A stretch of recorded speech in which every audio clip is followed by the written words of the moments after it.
Hello everyone, this is Remleiz from 40k Theories, and welcome to this new episode of Adeptus Podcastus. Unfortunately, there'll be no Tactica Imperialis joining us today. It's their daughter's birthday, so understandably, they're spending time with them, as you can't exactly blame them for. But don't worry, I'm not alone, for joining me as my return guest this week is Baldermort.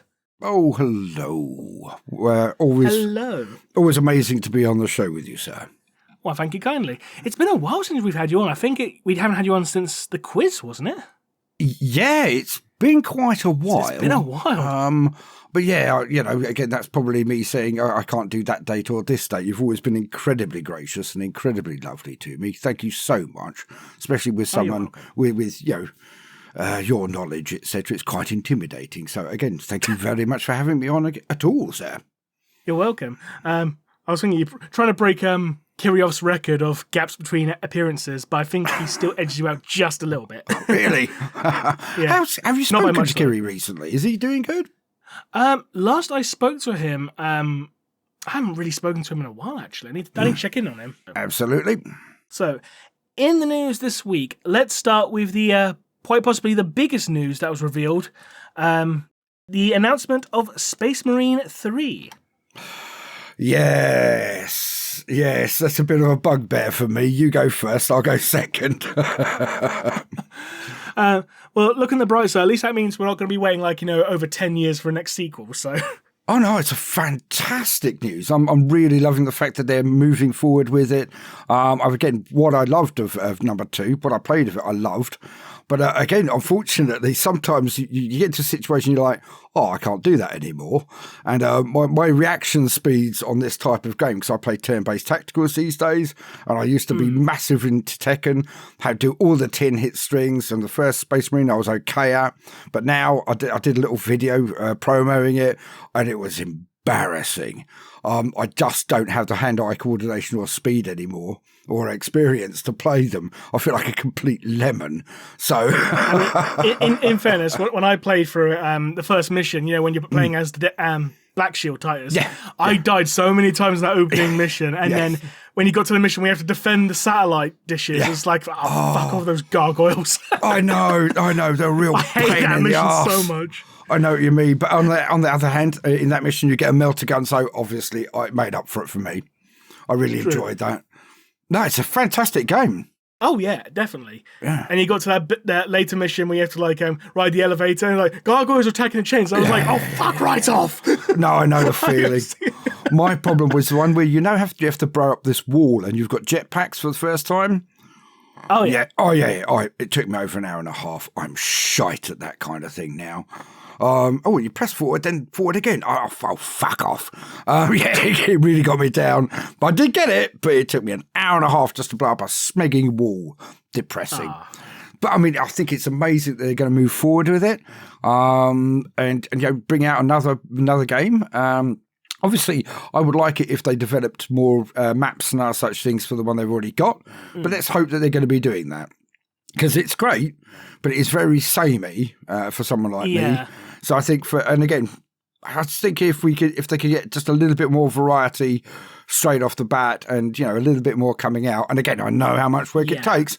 It's a wish list. It's not an attack. Yeah, of course. Yeah. The only thing I'm worried about is that, let's say it's announced as Space Marines versus Necrons. And you just know halfway through the game it's going to be chaos again, isn't it? Yeah. When is it not, though? It's 2 games in a row. It's come on, guys. I know. If they wanted to do a twist, start off against chaos and then switch to Necrons halfway through. It's okay, we've got a bit of new twist now. Yeah, because one of my mates, he plays Necrons and Thousand Suns. Obviously, he was pleased as punch with this game, number 2, sorry. But yeah, he's annoying all of his sons, etc., because they all play online, and he wanders off to look at the Necron effigies, etc. I've heard them while they're doing it, and all of them are like, where the fuck are you? He's like, I'm looking at stuff. So it's quite funny. But yeah, they've got all the graphics down perfect. I love the vision of it. The movement was fantastic. Again, it is slightly samey, but only because I was plodding around like a tortoise. So I think for people who are actually playing, PvP, etc., it's a fantastic, good game. And obviously it gets it back out there into the limelight, which is obviously what we want, isn't it? Absolutely. Moving from video games to tabletop games, rather, there was a massive balance patch for the tabletop. I'll be honest, I haven't played any of 10th edition at all, but from what I've seen floating online, apparently a few people aren't too happy because apparently a lot of things got nerfed. I mean, yeah, GW giveth and GW taketh away. Now, unfortunately, I've been playing, but I've been playing Horus Heresy, because basically it's a bit more like 6th, 7th, and all the, from 2 onwards, it's much more like that for me, and I have a bit more control. And realistically, the thing I love about it most is I'm a list builder. When I used to be stressed, I used to build lists on, say, Battle Scribe, whereas in 10th, there's just nothing to it. You can't really build a list.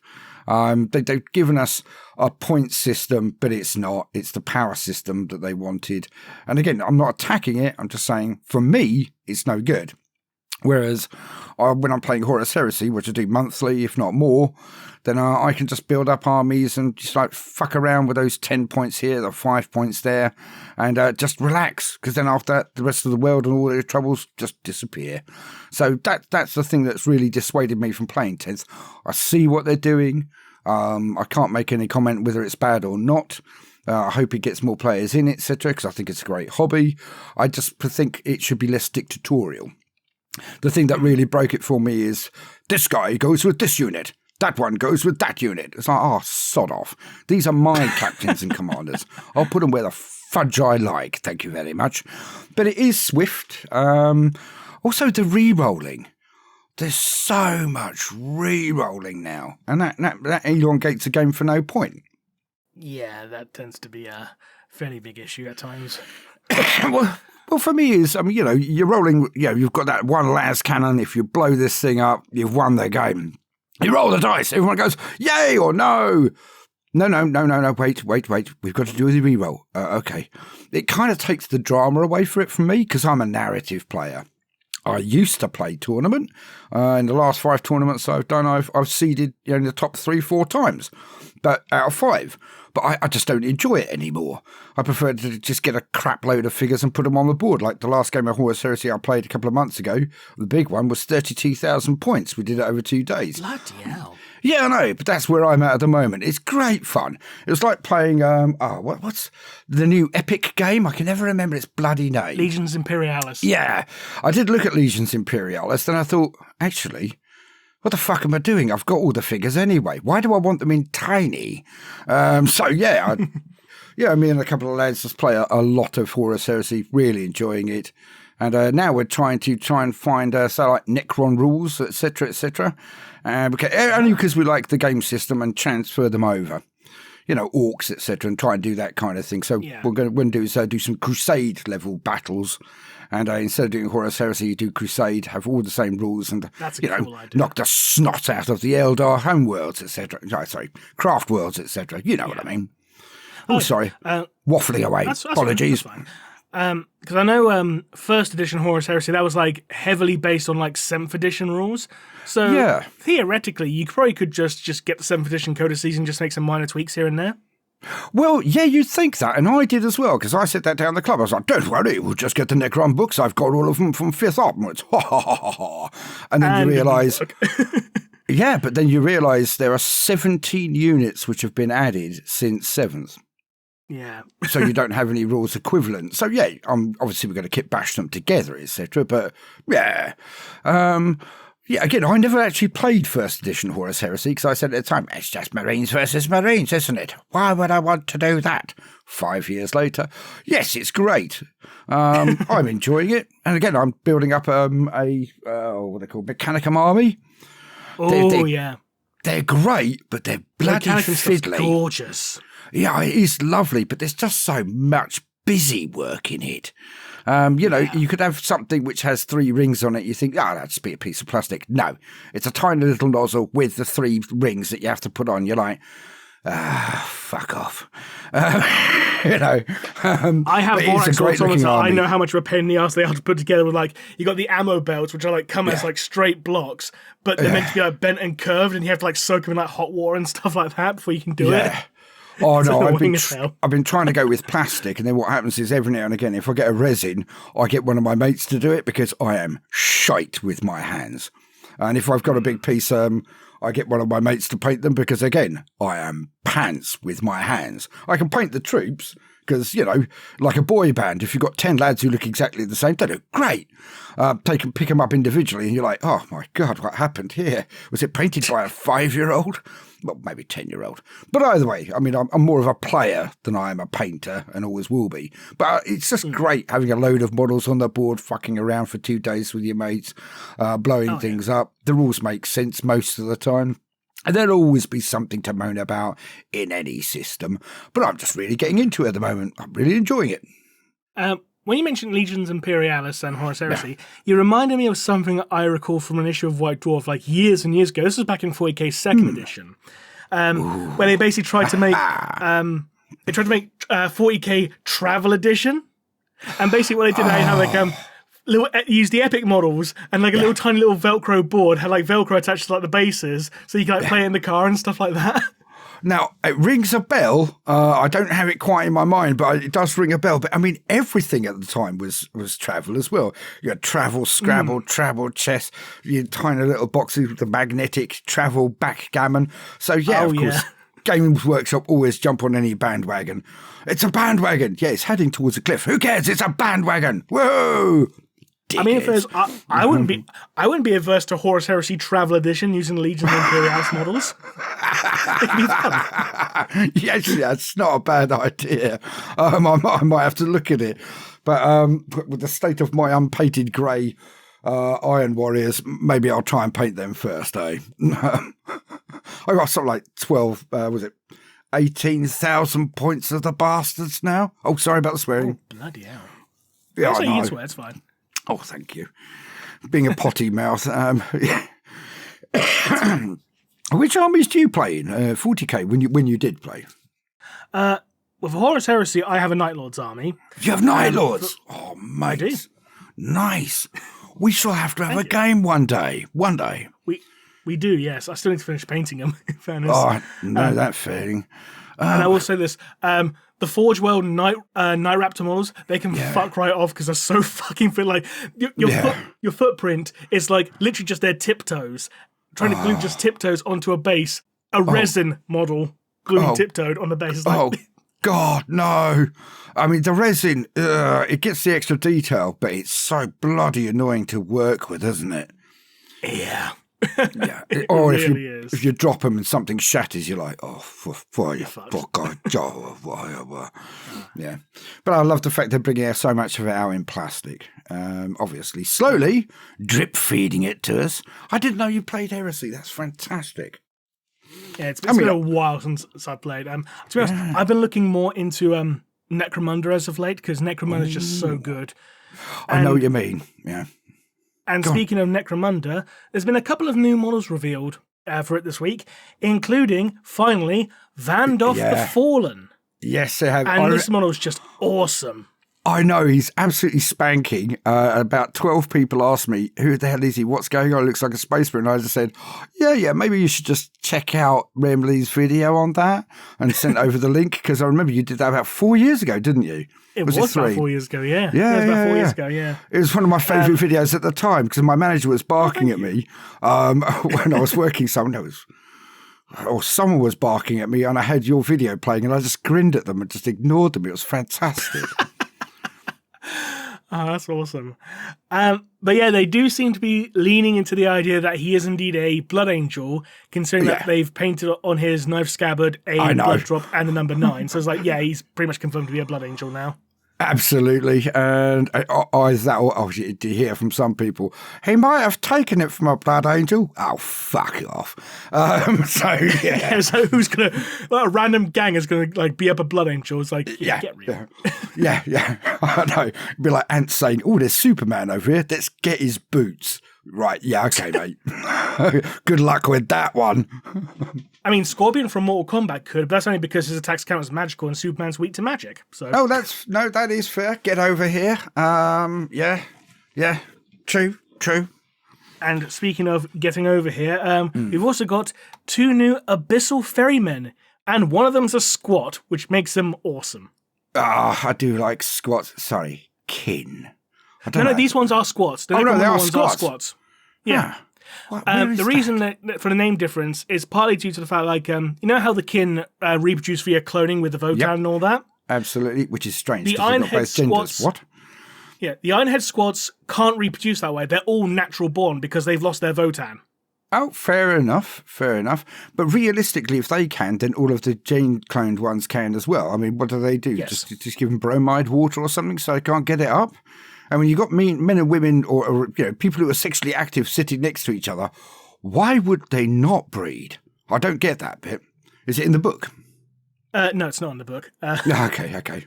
We'll fade down on that one, though. No, I've got the picture up. Oh, those are spanking models. They are fantastic. I'm a sucker for Necromunda's models in general. Like, out of all the game systems GW puts out, Necromunda consistently knocks it out of the park. Absolutely. Again, I mean, I don't play skirmish games myself because if I'm going to skirmish, I usually role play instead, or I did. But the problem I have is with the Necromunda models is, again, the boy band thing. If I had 10 things that look crap together, they look great. Individually, they are all individual models, and I can't paint very well at the moment, well, ever. So it's just a bridge too far. I look at it and go, yeah, that would be great to have painted well, but if I put any paint on it, it'll look instantly shitter than grey. So, I mean, is the game good at the moment? Yeah, it is. It's actually still the same system since 2017. Much. Yeah. I mean, at the moment. Yeah, I played some first edition in, say, was it 2010, something like that. Oh, that was like second edition 40k rules, wasn't it? Pretty much, yeah. Yeah, pretty much, First edition Necromunda, yeah. Yeah. God. I miss second edition just because of that. I have a lot of nostalgia for it because that was my edition, you know. No, I know what you mean. Most people have that, and again, yeah, that is when it actually became Warhammer the Battles game instead of Warhammer the kind of semi-role-playing encounter game, and that's fair enough. Again, I loved second for many, many reasons, but I didn't like the hero hammer element of it, which I seem to have that was an brought issue back. Yeah, that was an issue that plagued both it and fantasy at the time. Yeah. Oh God, yeah. Well, yeah, I dropped fantasy largely when I started playing, from 87 onwards, 40k. I was also playing a lot of Blood Bowl.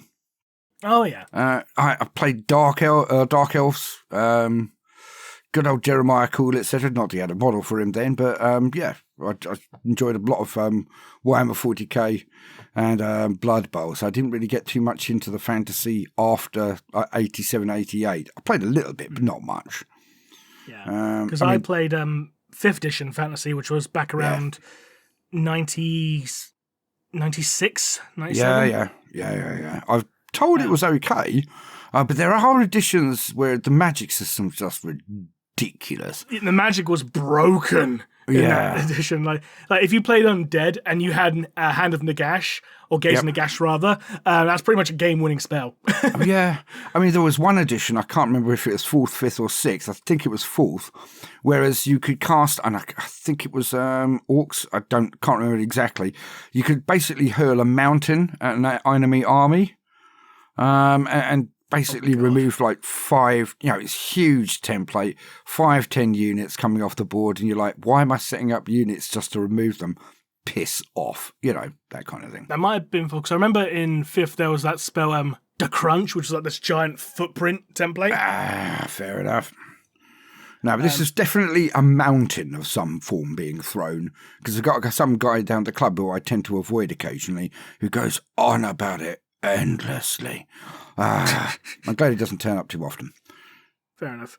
I'm just reminded of something one guy came up with, the Hainstock maneuver, they called it, where it's regarding people who play like High Elves or Wood Elves, basically any army that could use Great Eagles. Me. And basically just use Great Eagles to sit behind your opponent so they can't march. So you can just pick them off with bows. Yeah, it's fucking annoying. I don't play like that. I do kind of role-playing narrative gaming in most things that I do. So yes, I do have high elves, and yes, I have some wood elves. I'm a big elf fan, which is always depressing why no one will watch any of my Eldar videos. I stopped making them. It's always going to be the faction you love the most that no one gives a damn about. Yeah. I mean, in fairness, I've had issues on my channel with any Eldari content as well. Yeah. They just doesn't do well. No, it doesn't. No, it doesn't. And I could explain why, but I'm not going to do it online. I know exactly why it doesn't. But yeah, it's a bit gutting. Because I do my little stories and all the rest of it. I was looking so forward to writing up some stories and ongoing stuff about characters, and then nobody cares. Bummer. In regards to the fantasy, no marching if something's close to you, Yeah. I did appreciate how in 6th edition fantasy they actually gave the dwarves a special rule so they can ignore that. Because someone said, hang on, they fight in tunnel And that fighting all actually the time. brings So, us all the way back to the Silmarillion. yeah. Yeah, but it's also a homage to the Silmarillion because when one of the major battles, the Ennidiath and unnumbered tears, the king of the dwarves gets killed, and then they all just turn around and walk off the battlefield, and no one fucks with them. It's like, yeah, there's no point attacking them. Don't bother. Yeah, so it could be a homage to that. It could be. God, I'm tedious. Sorry. One thing I did want to ask in regards to Necromunda, what did you think of the new Ash Waste models? Oh, where? The Ash Waste tribesman models with the pet worms. Bear with me, trying to find them. Where are they? I just posted it in the DM. Right. Oops, sorry. That's right. You're good. I mean, again, they've got so many different elements to them. The one on the furthest right, in the middle, he almost reminds you of a, words again, bloody hell. The one with the whips? Yeah, the automated robot killing machines from the Sisters of Battle Army. Arcoflagellant. Thank you very much. And then you've got the tusks, which make them almost look like, Tusken Raiders, which is great. You've got the worms, but on the other hand, people will think that almost looks like a Tyranid, but it gives me Twok, the Wrath of Khan kind of vibes instead. Oh, yeah. You know what I mean? This is just gorgeous. These are gorgeous models. I love them. And I love how they're using, bug pincers as, swords and stuff. Absolutely. Use what you've got around you. I mean, that's, again, some of the poses, etc., you can take back to other models, but we know they're designed by CAD, so it is what it is. And again, just because it's original doesn't mean it's great. These figures are really gorgeous. I love them. I think they've got a real flair going on with the Necromunda that they, again, as you say, that they have lots of care to attention to any other areas, but Necromunda, whoever's in charge of that one, give that man or woman or whoever they want to be called, give them a gold star and a pay rise. Damn right, give them a pay rise. God, they're gorgeous. They really are. Yeah. Aside from that, there's not really too much else in the news this week. There's many things like some new rule updates or some design notes regarding the Ash Waste tribesmen and some stuff regarding Warhammer TV and stuff like that. They did have an article regarding Emperor's Children novels in preparation for the new Codex, such as the Fabius Bile novel, Renegade's Gene Father, and the new Fulgrim model. Yeah. Novel rather, sorry, I can't bloody talk. Well, both. Though one thing that I am a little bit about regarding the new Fulgrim novel is that it's going to be Fulgrim against the Black Templars. Again with the fucking Black Templars. Really? Yeah, I know. It almost feels like they're YouTubers as well. They're just kind of agging for certain points. I see what you mean. Black Templars are really great. They really are. But why would you fight them as the choice against Fulgrim's lot? I imagine it's because they are the religious fanatics, hail the emperor kind of thing. So it's the most pure example of the imperial creed, as it were, against the most depraved version of chaos. I know, but wouldn't it be more fun? Yeah, but wouldn't it be more fun if they got a group which could possibly be edged? You know what I mean? They might fall, they might drop, that kind of thing. I would imagine that, that would have a bit more, grist to the mill. But anyway, I mean, I've read the Codex. I bought the box. Nice. It's okay. I heard that the Codex is missing a fair bit in terms of units, though. That's the point. Yeah, it really is. One thing I forgot to mention when we actually talked about the Codex leak last episode, there's one omission from that Codex which I'm genuinely surprised about, because it's got like rules for like demonettes and keepers of secrets and Shaxi Hellbane and all that. Yeah. One model I'm genuinely surprised has not been included as part of the demons. The Infernal Enrapturus. The demonette's got the heart. Yeah. Oh, no, that is a gorgeous model. I mean, that for me is Slaanesh all the way. I think it's the epitome of Slaanesh. And no, you do not have those rules in that book. No. Because, you can imagine, I don't know, because it's a musical demon with, the musical army with the noise marines or what have you.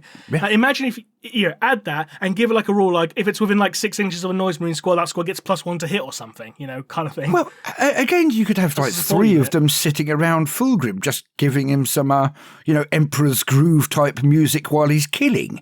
I think that would be great, but yeah, it's not there. But I mean, I got told so many rumours stating that we're going to get rid of the entire Demons books and just keep them in the individual, Slaanesh for Emperor's Children, Death Guard for, Nurgle, etc. But now they've advertised that they're going to be doing a full Demons book. So, it's weird how rumours work, isn't it? I think that rumour may have come about from the fact that Death Watch are no longer getting a Codex. They were rolled into Imperial agents, weren't they? So we don't talk about that. No, we do not talk about that. No, I've got 2 friends who play Death Watch, and they were not happy. My friend Fiora, she plays Death Watch, and she was pissed. Yeah. I just didn't see the logic. It's a fully fledged army. It's got models. It's got, it's got its own set of models as well, like that wonderful Dark Star. But okay.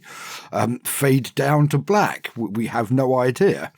Again, GW giveth and taketh away. And buggered if I know how they make the decisions on this stuff.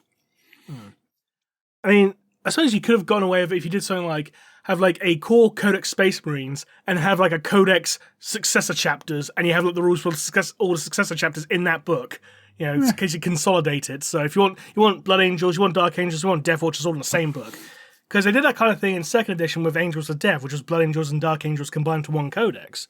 Oh, no, but on the other hand, I mean, they weren't really that kind of a company yet. We've now got a 3-year churn, and each one of them is an excuse to make more money instead of, because, when you actually look at the lore in there, it doesn't change that much. So what is it that they're doing? They're copy-pasting, and then after, the thing that really gets on my wick is when they copy-paste the actual art as well, even on the front cover.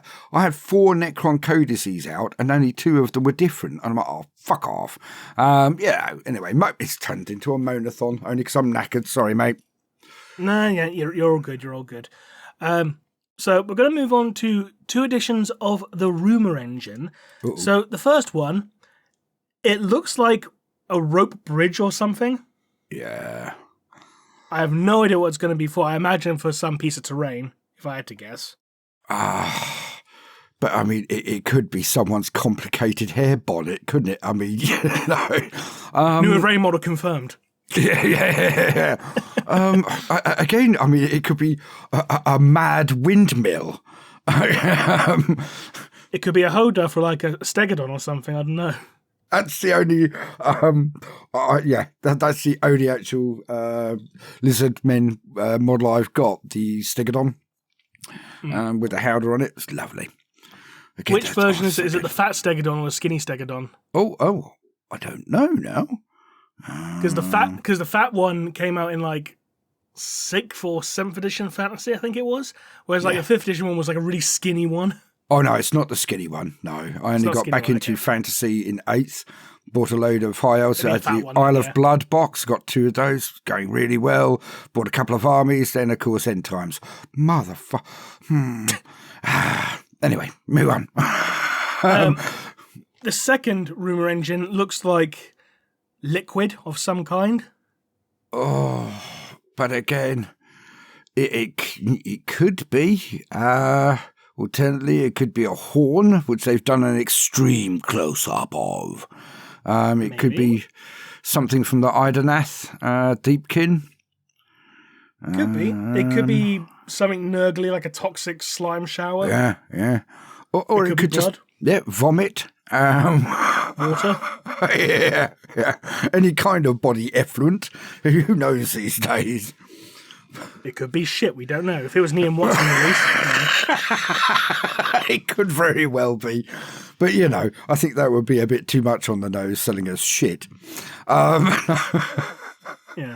I mean, in the very first, Space Marine focused novel, they did write an entire chapter about how, for their initiation rituals, they eat literal shit.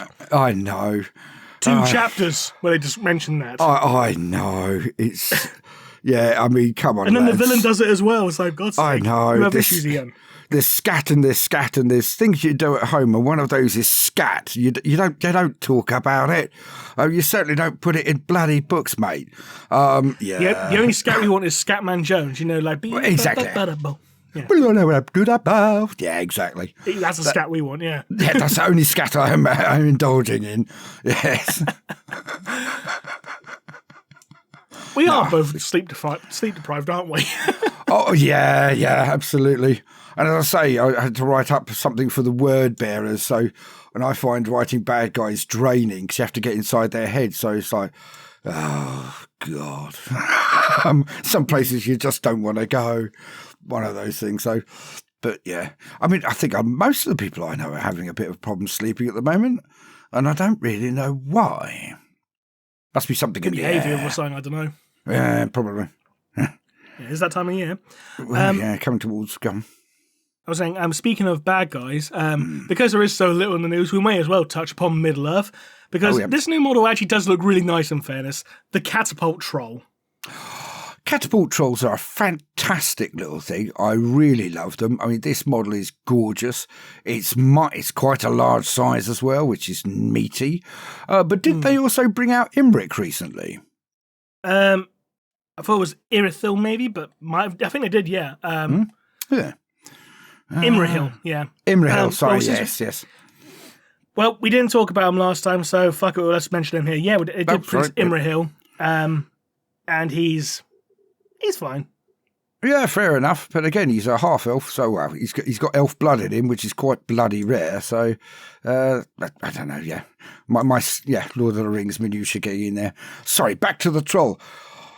Isn't it cool? It's just amazing. And again, they don't seem to have gone overboard with it. I know people will say, how can you possibly say that about a troll with a catapult on its back? But it's actually quite restrained, isn't it? By Games Workshop standards, it actually is, yeah. Yeah. And thanks for putting up the picture of Imrahil. I was not too cute on the troll's baby blue eyes, though. Yeah, I'm not touching that with a barge pole. It looks a bit too friendly. I know. Bit too human, yeah. Yep. You would have thought black would be the way forward, but yeah, okay. Or yellow or red, Yeah, red would have done too, absolutely. I see why they've done it, but at least it lets it pop a little bit more, I think. Goes with the lighter shading they've done around that area. So it's just a painting decision, which is, it looks great. I can't argue with it. Yeah, 10 out of 10 for that one. I love it. I think it's really, really good. And again, he must be a big, meaty boy, because the orcs on top don't look like they're midgets, and they're certainly not tinier goblins. Not that you actually have that many size differences in Lord of the Rings, but that's a point of minutiae I don't think we should get into. Legions Imperialis has gotten some new model reveals. Some new Imperial Knights. The Knights Megara and Knights Styrax. Yeah, again, Nice and chunky little models. Yeah, I like the idea of it, but then after that, it's like when Adeptus Titanicus came out the second time round, was about 5-6 years ago or something, and I was like, I might get there, might get going with that, and then after that, you look at the price tag, and it's like, oh, come on, mate. That is less bombastic than a Dreadnought, and it's 3 times the cost. Sod off. Again, me being a skinflint because I'm ancient, because obviously when you see, £100 for a model, you're like, whoa, that must be big. Whoa, lovely. No, it's small. Piss off. I would say, do you remember when the Rhino was only a tenner? You got 2 in a box. And I remember when, I had a whole load of all of the original boxes, the 30-man Space Marine box, equally annoying to put together in the shoulder pads as the new box. But I had a load of Imperial Guard. My brother had Orcs. Then after that, I moved to Eldar, but obviously most of those were actually metal. But they were fantastic boxes. Again, dinkier, but, the models were the right size. But people will say, it was only a tenner. Yeah, I know, but back then, that was a tenner. It's not a small amount of money. A bag of crisps was like 8p. Yeah, exactly. Yeah. Mars bar was like 10p. But even when you adjust for inflation, they were still cheaper, even when adjusting for inflation. Oh, no, God, they were. Yeah, you're absolutely right on that one. And it does vex me slightly, but again, it's the age-old merry-go-round. They'll say, we need it for this, we need it for that. Look at your profits, piss off. We want it to be, open access. Then why don't you just create boxes, have 3 tiers? 1, a box which is basically painted men. Okay, you get them, you play the game. 2, snap fix, the easy fix models, cheaper. Oh yeah, the push fits. Cheaper. Yeah, push fits cheaper, but you can get your men and then you can put them together. And if you've got a knife, you can change anything. And then 3, the full shebang. But you should, it's the penny pinching that annoys the crap out of me. As in, they'll say, oh, you can buy this box and it's got 3 blades in it. I need 5 or 10, you motherfuckers. So it's that kind of thing that annoys me. Or it's like, you've got a tactical squad. Why can't I have every heavy weapon option there?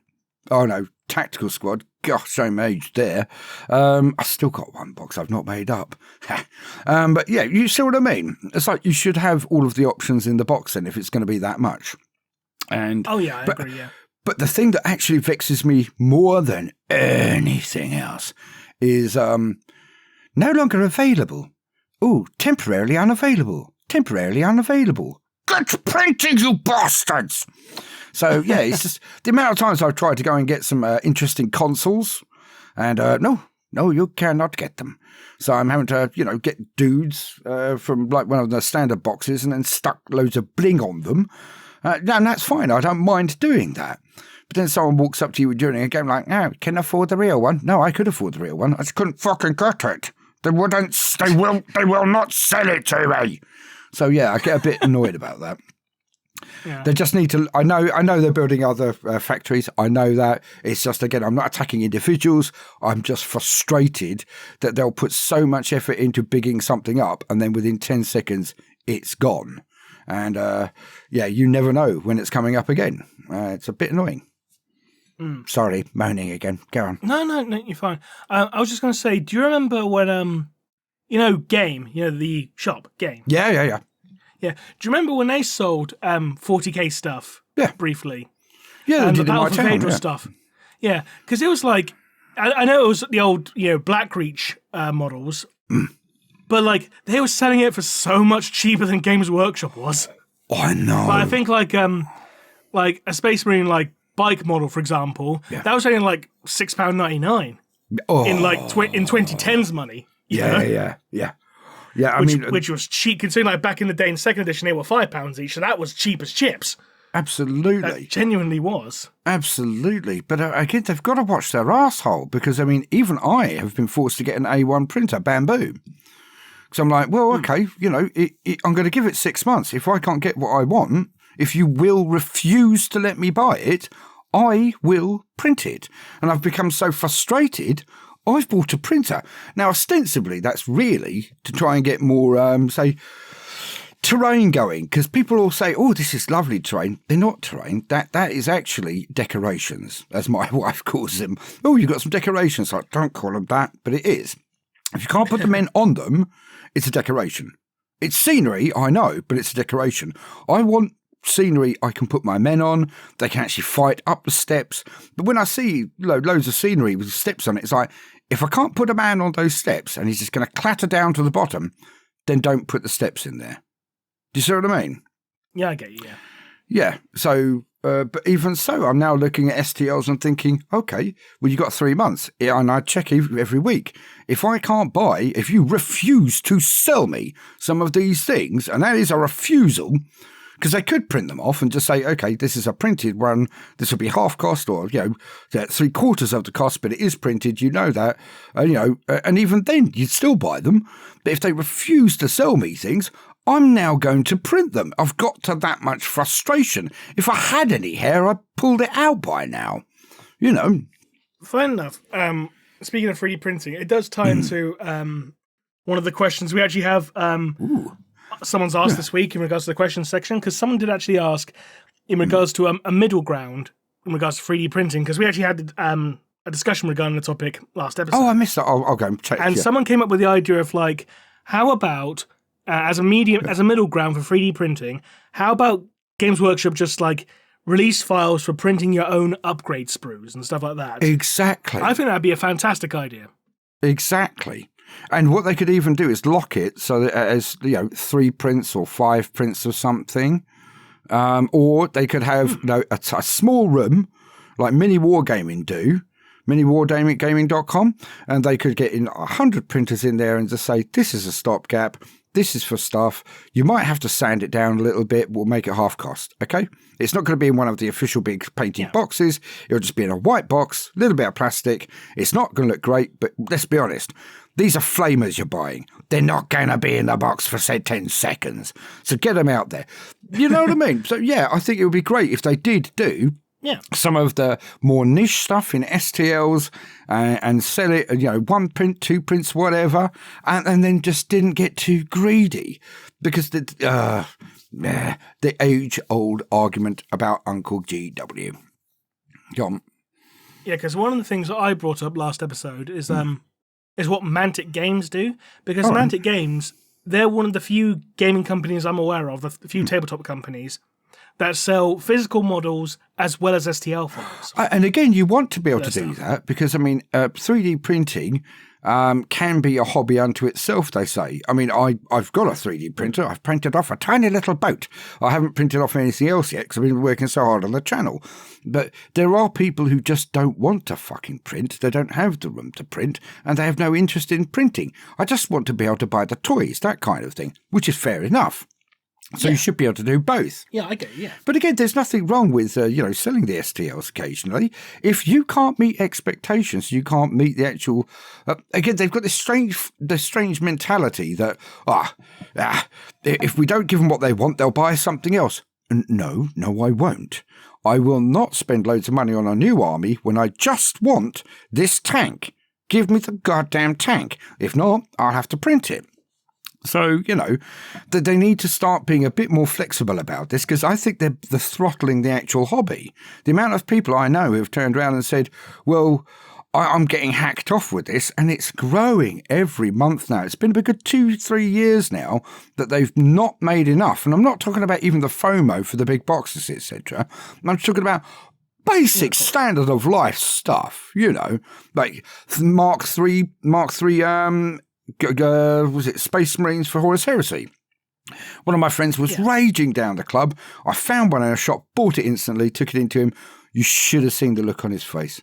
He beamed from ear to ear. Honestly, I could have taken a picture of that and everyone had said, this is the dictionary definition now of happy, because he got one box of Mark III smegging Space Marines. And it's just like, it shouldn't be this tough, lads. It shouldn't. It just shouldn't. And I think they are shooting themselves in the testicles. They really are. I also came up with an idea of just saying if they want to ease themselves into doing 3D printing, for customers or whatever, have them make out of print models available for printing, like models that are no longer available. Yes. So we don't sell these models anymore, but if you want them anymore, we're doing it for preservation purposes. Here you go, kind of thing. Yes, absolutely. If they can't capitalise on it, they could make some money. But I'm most pretty importantly, sure people will be more willing to pay 15 quid for a Rogue Trader Land Raider STL than paying 200 quid in the secondary market. Absolutely. But it'd also be a lovely way for them to actually engage with their community and say, okay, everyone says we're just out for money and we're starving people so that they, it's all negative and it's all one way. We're listening to you. These are things which will not affect our baseline, and we know that you want them. Let's kick off. Let's do this. Let's spit on our hands and shake and say, okay, lads, out of print. We're not making them anymore. Knock your fill your boots. But so I think that is a fantastic idea, brother. I really do. Well, since we already answered one question, we might as well jump into the rest of them, and there's a couple more. So let's go to the next question. Right. Bolter, Flamer, or Melter? Melter. What's best? Melter. Melter, okay. Melter. My answer is, depends on the situation. Of course it does. Yeah. Going against heavy armor, Melter. If you're going against, just Rippers or Nurglings, Flamer. If you want some medium range, Bolter. Well, I've got a very strange situation on this one, because obviously melty is one of my cool phrases, so I have to say Melter. I absolutely adore Melters. But the strange thing for me is, I always look at people say like, oh, they don't have any heavy weapons, they've only got bolters. What the fuck are you talking about? A bolter will fire a missile that flies in through your armor and will explode. That is a heavy weapon. Yeah, it's mass reactive explosive. Yeah, absolutely. They are heavy weapons. All of the bolters are. And I think they underplay that. Even in games with like, boom, boom, boom, boom, boom, boom, boom. No. Put some bass in there. That was the only thing I was disappointed about in Space Marine 2. Whereas the bolters, they're like normal bullets. They shouldn't be. Did you see the, critical level, I think it was? No. What, the thing on Netflix? Was it on Netflix? Secret Level. Secret level, yeah. When a bolter hit one of those, Chaos lads, and it blew them to shit. That's a bolter. So I always kind of get a bit grumpy when people are, I need some heavy weapons. You've got a bolter! It is a bloody heavy weapon. Go on. The game Bolt Gun treats bolters like that. If you shoot a Chaos Goal with a bolter, they explode. Yeah, as they should. This is it. This is entirely my point. Yeah. Again, bolters. Yeah, Bolt Gun gets it right. Yeah. They need some respect here. It's a bolter, holy bolter. Anyway. Yeah, because a lot of people fall into the trap of thinking bolters are just automatic rifles. I know sometimes they're depicted as having an automatic function. Yeah. But in Bolt Gun, you only get fully automatic if you find an upgrade, actual different type of bolter, essentially, different pattern, and it turns it briefly into a fully automatic. But again, for me, it's just, even if it was fully automatic, great, it fires fast. When a bolt round hits you, you are buggered. It goes straight through you, into the middle of you, and explodes. It blows the shit out of you, and the fragments from your bones should kill people around you. That's a bolter.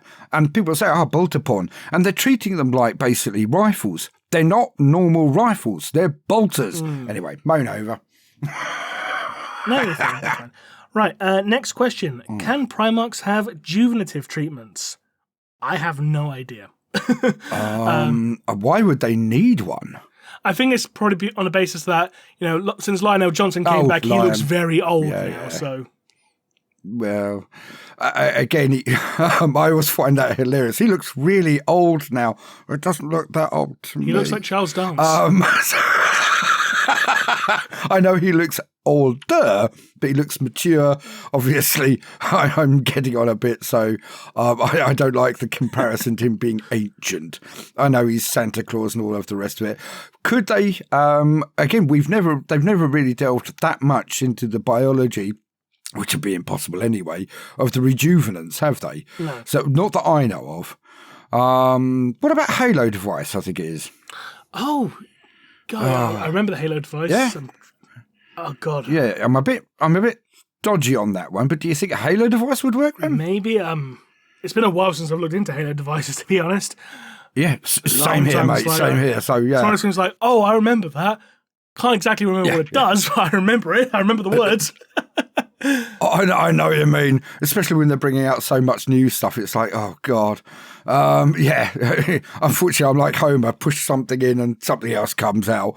But yeah, I mean, the rejuvenants, I don't see how they would work if a lot of them were based around the alteration of genes and chemicals and enzymes, because the Primarchs would resist it, wouldn't they? Possibly. I mean, I vaguely remember, I think it was in Prince of Crows when, like, Conrad Curse was having surgery performed on him, and, like, the apothecary doing it was like, he's got organs, I don't even know what they do. Yeah. Yeah. Absolutely. Again, we've never actually seen one cut open and vivisected. Not that I'm advising that they do. No. I personally believe some things should stay mysteries, but yeah, that's not a particularly popular view at the moment. Okay, next question. Which niche of 40k/AOS/Horus Heresy would you wish to see a book about, assuming that you have been guaranteed that the final product will be a banger, and no major conflicts or setting-defining events a la the Fall of Cadia, just, quote, minor things and free reign on the characters? Could you repeat the first bit of it? Yeah, what book would you like to see made, assuming that the book is going to be a good book, what event or thing that's not a major event, so it's something minor that you're interested in seeing. But for me, I know it's not enough for a full book, only enough for a short story, but I want to see a story of Guilliman visiting Sanguinius's grave after the devastation of Baal. Yeah, that would be nice. I want to see that. Yeah. That would be good, but I mean, that's a novella, isn't it, really? It's a small one, but yeah, it would be nice. Again, this isn't going to be popular. I would like to see Botan, how they're actually acting now, because there are inferences in the shattering of Botan that it would turn into basically a raider fleet. Or are they going to repair the craft world? Which is it? Let us know. But they don't seem to be doing much with my little pointies. Yeah, but I would like that, and it wouldn't affect anyone but the pointies, and no one else would give a shit. So, yeah, I think that would be quite nice. Okay, fair enough. Right, and for the last question... If it's true that House Delac is basically the shadow over Innsmouth house, being descended from ancient Necromundan Leviathans, and they've tried to stage an uprising for their aquatic gods, are there any houses that would try to side with them, or would everyone just try to quash Delac? I have no idea. Over to you, big boy.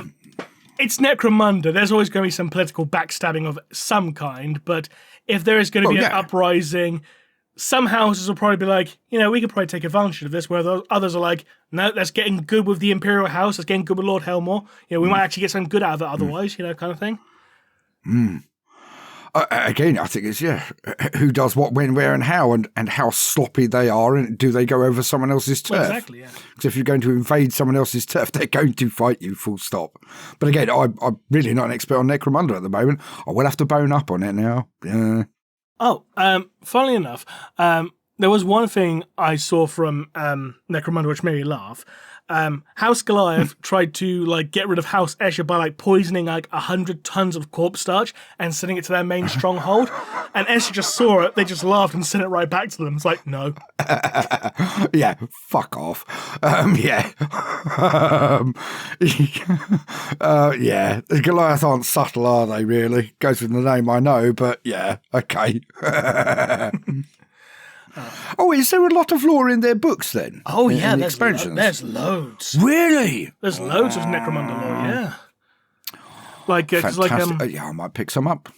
Each clan book, for instance, that's got each clan book's got its own timeline. It's got its own backstories, all detailed stuff, all dramatis personae of special characters and stuff. Yeah. I really recommend the squat one, Hall of the Ancients. Because that gives you that has more squat lore in it than the Votan Codex. Yep. Yep, fair enough. Like, there's actually more than that. It's like, fucking hell.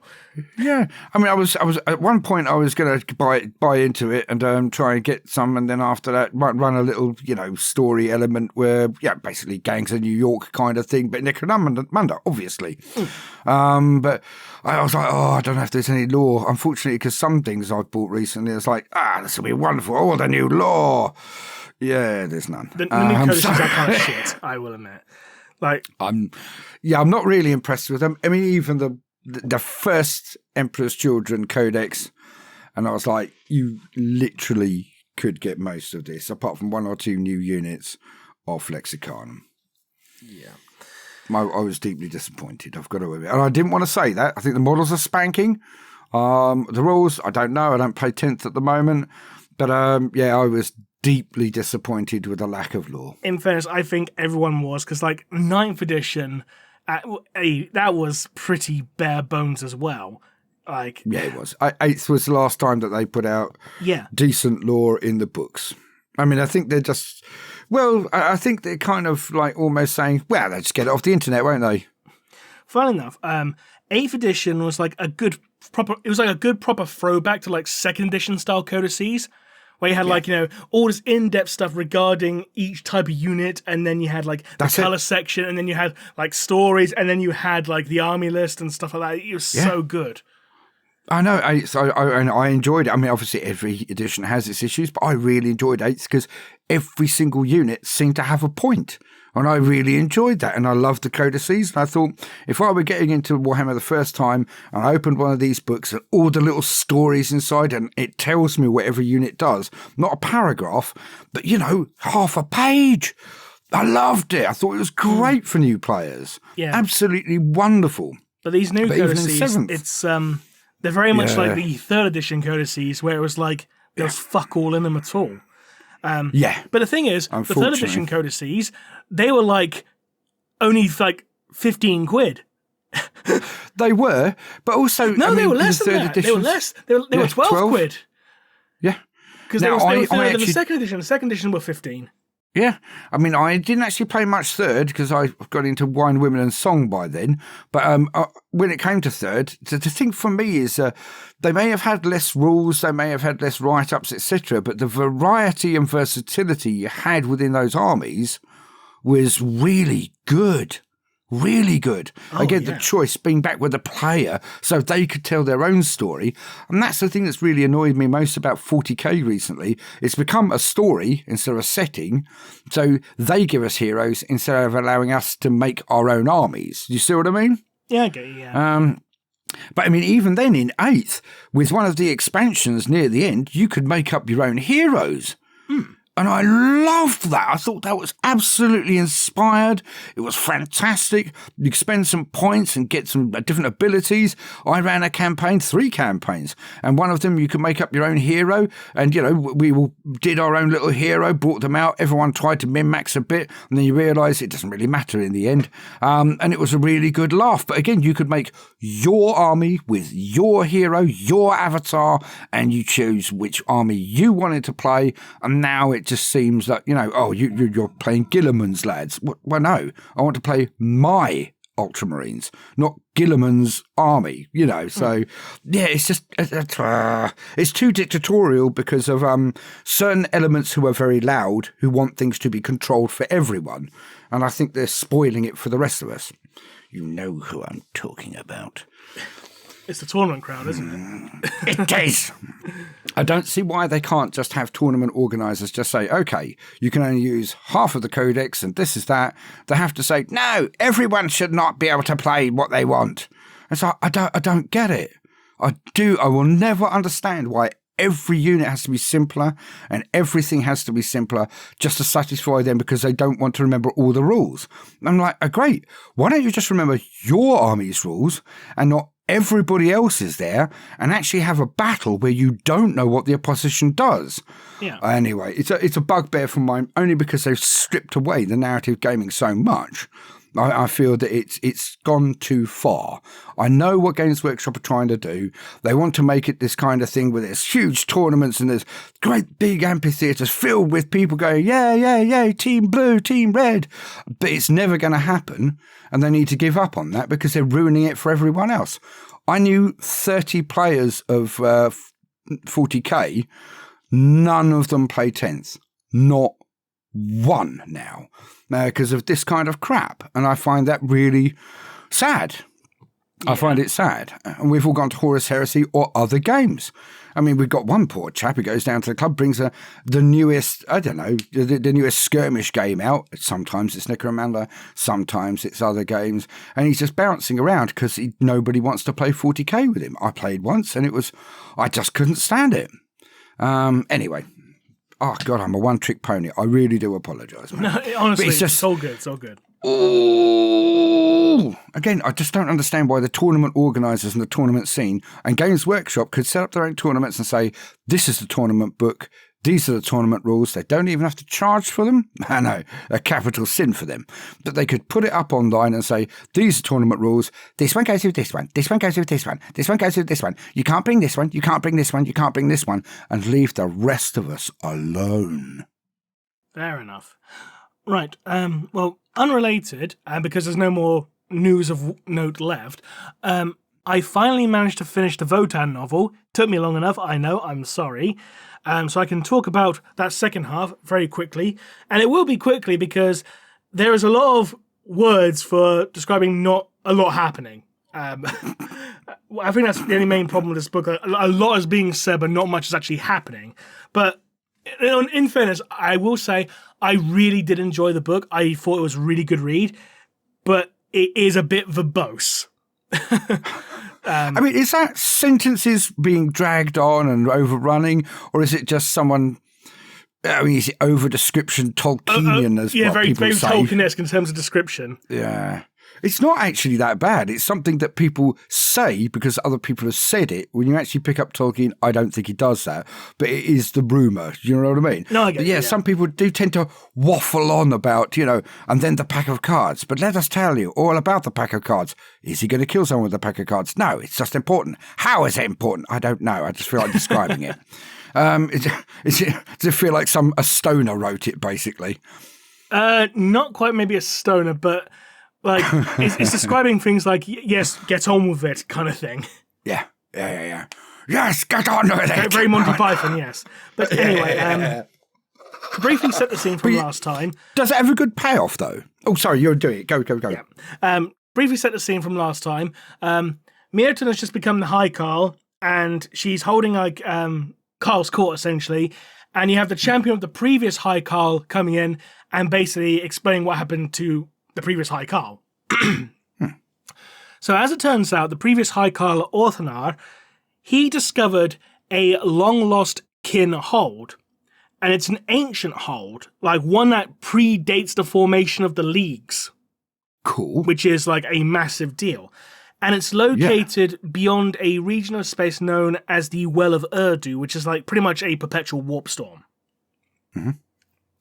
So Myrton leads an expedition to that hold because, like, we need to honor the High Kahl's oath because, like, it was the High Kahl's oath, and now you're the High Kahl, and that's your oath as well, so you got to uphold it, blah, kind of thing. So they make their way to the Well of Urdu, and some of the ships stay on one side, but a couple of others go through to the other side because it's really difficult to make the journey because of, like, it's a warp storm, so you can't say get everyone in. But they make their way to the hold, and as we know from the prologue, it's infested with orcs. Now, the Hernkin pioneers are like doing scans of it.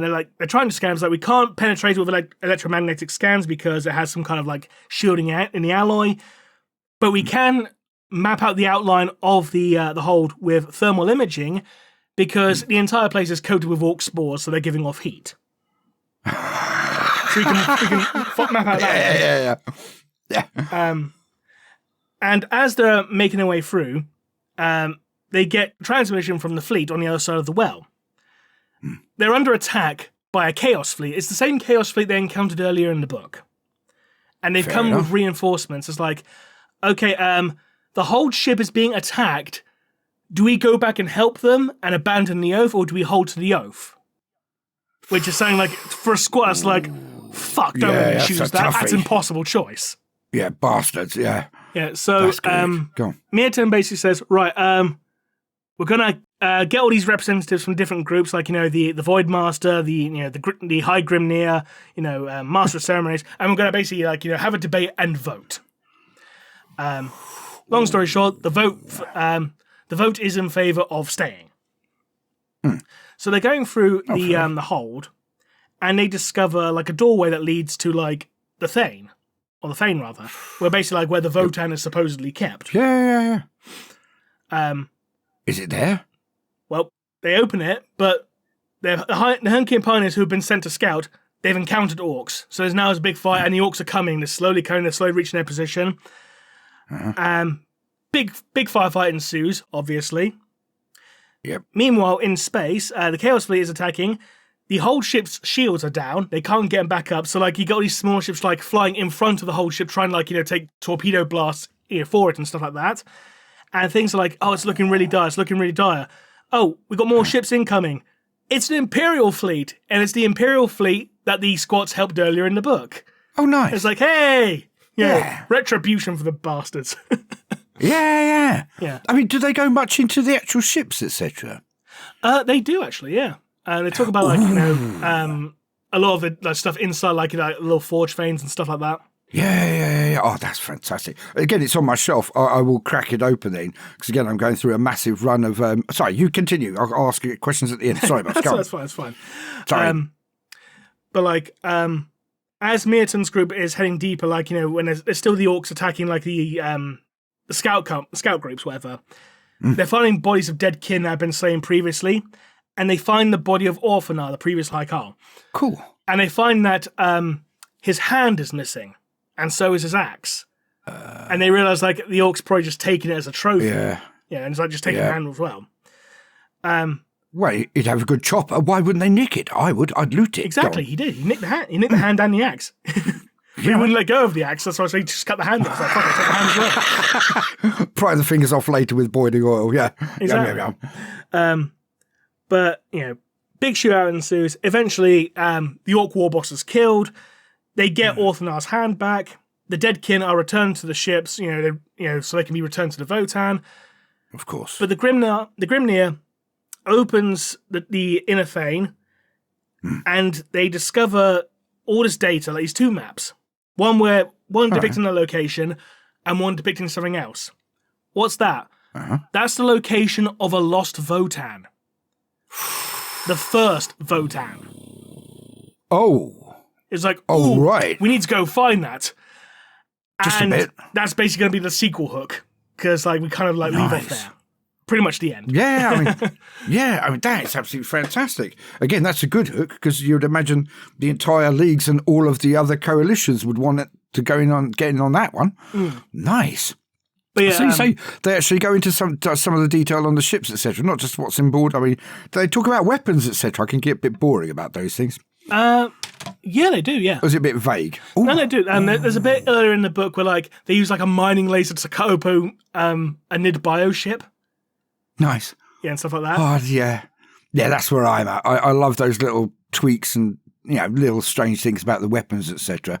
Because, again, the Votan are supposed to be so very different, aren't they? Yeah. Which is really exciting. I do like it. But yeah, that's basically, it's like, that was basically half the entire book, this one plot point. I know I know it sounds like I'm skipping over a lot, but I'm really not. It's just like, it's a lot describing stuff that's not much happening. Yeah. Is it people standing around and looking at each other before talking, or is it just literally walking places? I mean, I couldn't watch Breaking Bad because after 5 minutes of someone walking down a hill slowly, I'm like, I don't give a shit. I literally don't care if they explode. Piss off. Go on. There are bits where there's walking, there's bits where there's a lot of fighting, and there's bits where there's arguing, but we all get to the same point, essentially. Yeah, fair enough. I mean, is the action any good? It's very good. It's very good. Oh, there we go then. I mean, who doesn't like a bit of a rumble? I mean, that's why we like Warhammer 40k, isn't it? Surely. Well, exactly. There's one bit in the book you will love, and that's when the squats first meet the Imperials and invite them over for dinner. You'll love that. You'll love that scene. Yeah, I do like a good, drink up. Well, I do like cultures meeting and all such things. I always like that kind of thing. Yeah. It's funny when the Scots like really good. They talk with the tech priest, and it's like, oh, this guy thinks there's an actual ghost inside all the machines that makes them work, ooh, kind of thing. It's kind of amusing, kind of not as well, because if they think about it carefully, anyway, I won't go into that. I won't ruin the moment. Some things they shouldn't do. But you know what? We'll talk about that some other time. Though, so. Oh God, yeah. Again, if they're drinking, all happy. Was the tech priest drinking? No, but the Scots were. Because the Scots are drinking. They're always drinking. Well, again, I hope so. Exactly. If you're going to have dwarfs in space, then make them dwiffy. And the only time they weren't drinking, it was when they were drinking brew, which is basically like coffee. Yeah. Oh, fair enough. Having a brew, kind of thing. Was it made with iron? No, but there was one that was filled with alcohol, so one basically had an Irish coffee. Ah, fair enough. Good lads. And who doesn't like an Irish coffee? Who doesn't indeed? But yeah, that's basically the long and short of it for the High Cows. I'm sorry it took so long for me to get to not really say too much. But it is explained in a lot more depth in the novel. It takes a while to get to certain points, but I did really enjoy the book, even if it did waffle. Yeah. As I say, sometimes the journey is better than destination, and sometimes the destination is just really what you want to get to.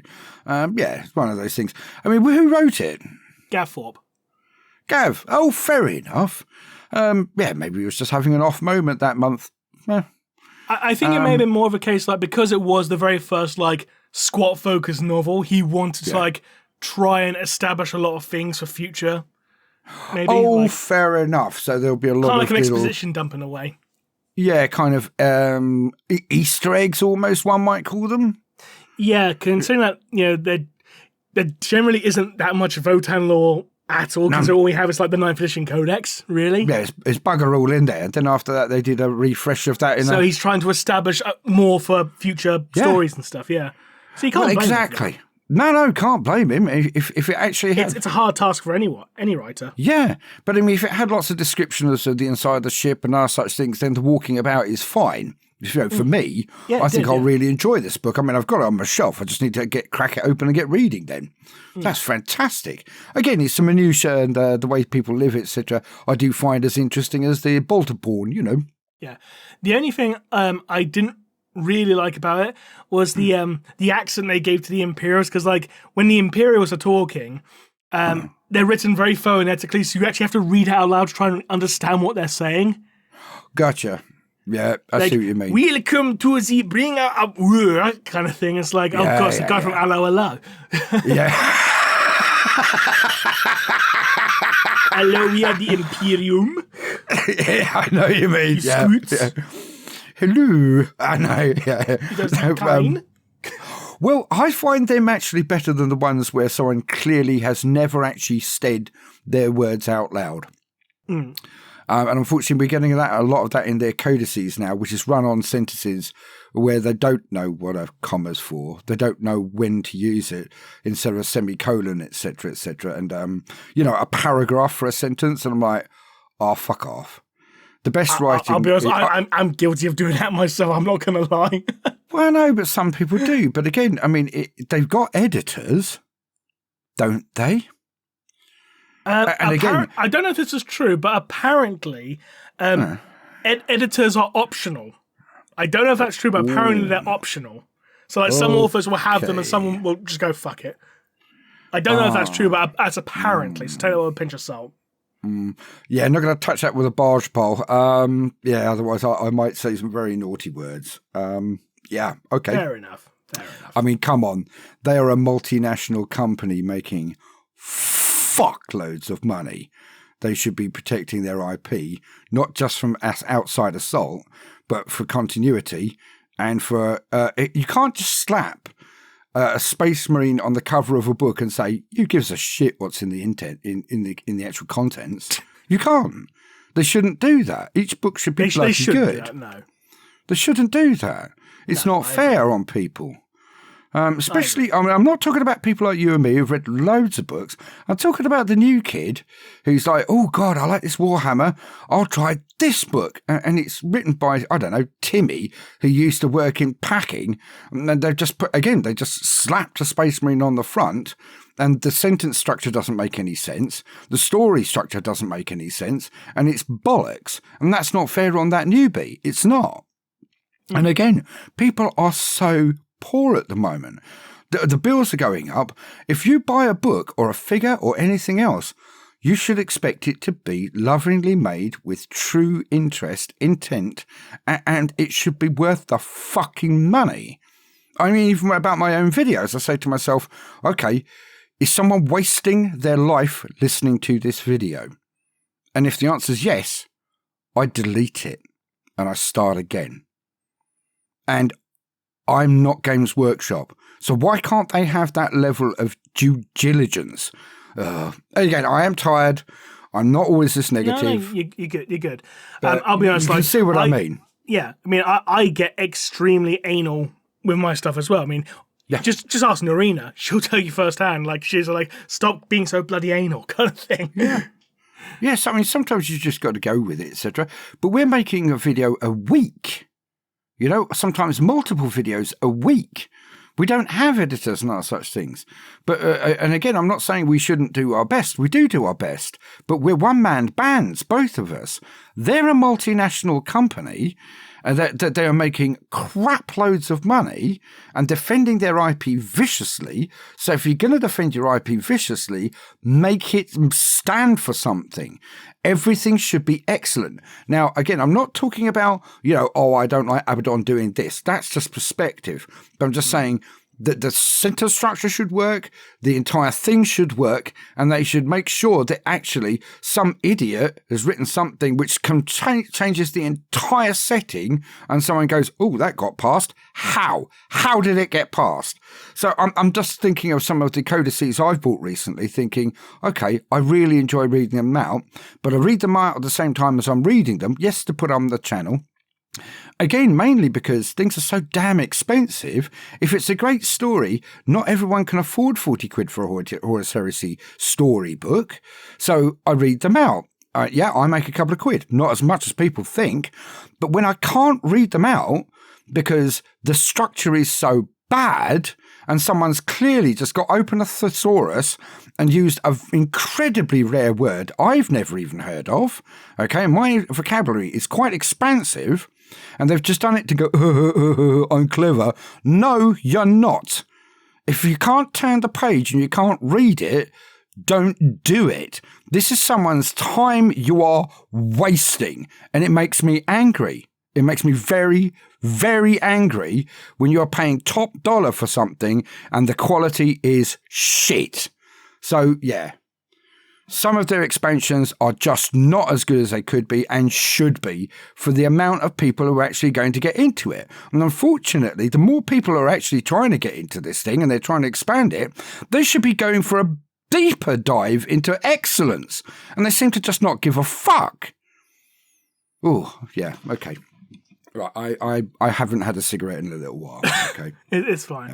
All right. I will say, again, this is another point in favor of Necromunda. I keep singing the praises of Necromunda. Yeah. But it's got the best models. It's got some of the best lore, some of the best expansions I've seen in a long time. All right, I think it might be because the team behind Necromunda are just allowed to just get on with it, kind of thing. Yeah, I mean, but you can tell was a passion project. And the thing is, for some strange reason, someone commented on my first video ever, which was an open, first time I'd ever done anything on video. And I opened up the 8th edition Space Marines Codex. And I said all of the way through that video, this is a labour of love. You can see it's a labour of love. This is so fantastic. This is a labour of love. Oh my God, this is the detail they've put into this. I love this so much because they show that they did. And the codexes you get these days, I don't feel any love. What I feel is, oh, fuck it. We'll be doing it again in 24 months. Just put something out. And that's what gets on my goat. Because it's from the art, It's from the writing. It's from the lore that's actually in there. The stats, the rules, all of it just seems like fuck it. Well, we'll be doing this again 18, 24 months. Just get it out the fucking door. And if I can feel that, I don't see how other people can't. Because I am one of the most pro Warhammer, Games Workshop people out there online. I really am. I spend all of my time defending them because I think if you hate it, just leave. But now I completely understand why so many people are having a go, because it's not just, I don't like this plotline, etc. Most of their products are now fucking lazy, and I'm getting angry about it. I'm getting for me, old Baldermort to get angry about it is quite something. Yeah, I get you. Yeah. But either way... Again, I do think you should try and pick up Necromunda. You will love it. I mean, it is if I can get There's so much they fit into it. Even the original rule book from back in 1997 or whatever it was. Yeah. That was a labor of love as well. But look, the new stuff, it expands on it so much more. There is so much more. So, all the Vansar stuff, why did the Vansar stuff look so advanced? Oh, it's because they actually got access to a Dark Age STC, and they're producing, high-tech shit. That's why it's so advanced. Or why all the Delac, all bold and weird? Oh, it turns out they're all worshipping Cthulhu. kind of thing. No, I am actually sold in. I mean... thank you very, very much, because I need something to raise my morale. Again, I love playing Horus Heresy, the game. Didn't like most of the expansion games, but if Necromunda is as good as you say, which obviously I absolutely believe you, again, you're one of the people who got me back into Warhammer more than anybody else. Oh. So, no, you did. And as I say, well, I've told you other things. And if you say it's good, I'm going to go out this weekend and I'm going to go and get myself a shitload of Necromunda and try and put a big smile back on my face, because that's what I need right now. Thank you, mate. Thank you. You're welcome. Really appreciate it. Oh, no problem.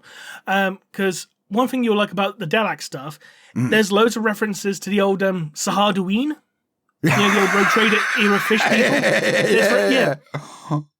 But they're also amazing models. The Delac models, they almost, they're the ones who look like Dark City, the film? Yeah. Yeah, so striking. But again, all of the stuff from Necromunda, as you say, is mouth-wateringly good stuff. Oh, absolutely. Models-wise, I just didn't think that their expansions would be as good as the models. But again, that's really put a spring back in my step. I'm going to actually have a fag later and really, I'm just going to order some. Great, thank you, mate. Thank you. You're welcome. Again, if you want to start off with any particular one-off expansion, probably go for the squat one. Because I'm serious, because I know a lot of people were disappointed with the Votan because the Votan didn't have the land trains, and it's because the Necromunda ones do. Ooh, they've got the land trains. Yeah, no models, but it's in their lore that they actually travel across Necromunda in their land trains. Oh my god, that's so cool. Yeah. Oh my god, that's so cool. I had no idea. How did I have no idea? Yeah, the land trains are back. They're just on Necromunda. Oh, magnificent. And I'll kick back something. That sounds great, mate. Thank you. Oh, land trains. You're welcome. That's awesome. Right, and again, nothing left in the news really. Oh, have you been reading anything out of curiosity? I've been trying to wade through some books. It's not gone so great. Again, not because of the books, because of mental state, as in I'm finding it very difficult to concentrate on stuff at the moment because of, colds and such things. Yeah. Oh, God, yeah. I was just, since January, I said I'm going to have a month off. I'm going to write a book. It's going to be fantastic. Instantly, bad back, flu, flu. I'm like, piss off. And I've been recovering from that. Yeah, I mean, I turned around and said to my patrons, right, I'm going to take just 2 weeks off because I haven't had a proper holiday since 2021. So I was like, I'm going to take 2 weeks off. And as soon as I did, I got ill. Yeah, I was like, that's exactly it. Yeah, it's fucking annoying. I thought, I'll have 28 days to write something. Yes! No, total bollocks. I couldn't even go to my chiropractor as well. I became so shit because of the colds and other such things. Didn't want to pass it on to him. Oh, it's just a nightmare. And since then, it's just been catching up on everything. All the codices, et cetera, which have been coming out. So, yeah, I've not been... Again, unfortunately, I hid in the Silmarillion again for a short while because of the stress. Because I know it backwards, so it's like a hot water bottle to me. Oh, yeah, I get that. Yeah, I mean, I used to read it 4 times a year, and then after I said, no, 1 year I will not read it. So I downloaded it and just listened to the actual book instead. I will not read it, I will listen to it. Yeah, I know, but it helped me get to sleep. I'm a horrific insomniac, so yes. The amazing things we do to cheat ourselves. But yeah, I'm going to try. The first thing I'm going to read now is that Votan book, which I've got in my own, as I say, on the shelf. Thank you very much for that as well. And then Necromunda books. Nice. Good lad, good lad. And on that note, given the general lack of news for this episode, we are sorry for another short episode, but we shall call it there, ladies and gentlemen. So, thank you very much to everyone who tuned in for this episode. We hope you enjoyed it. And thank you very much to Baldermort for joining me this episode. Always a deep honour to be with you, brother. Thank you so much for everything you do. Always. You're welcome, and thank you for coming on after such a long hiatus. You have been missed. I will try to come on more frequently. I'm so sorry. I get so nervous, as you can hear. You're all good, honestly. But anyway, until next time, ladies and gentlemen, this has been Remleiz from 40k Theories. Oh, and Baldermort. And we'll see you all again next time. Bye-bye. Take care.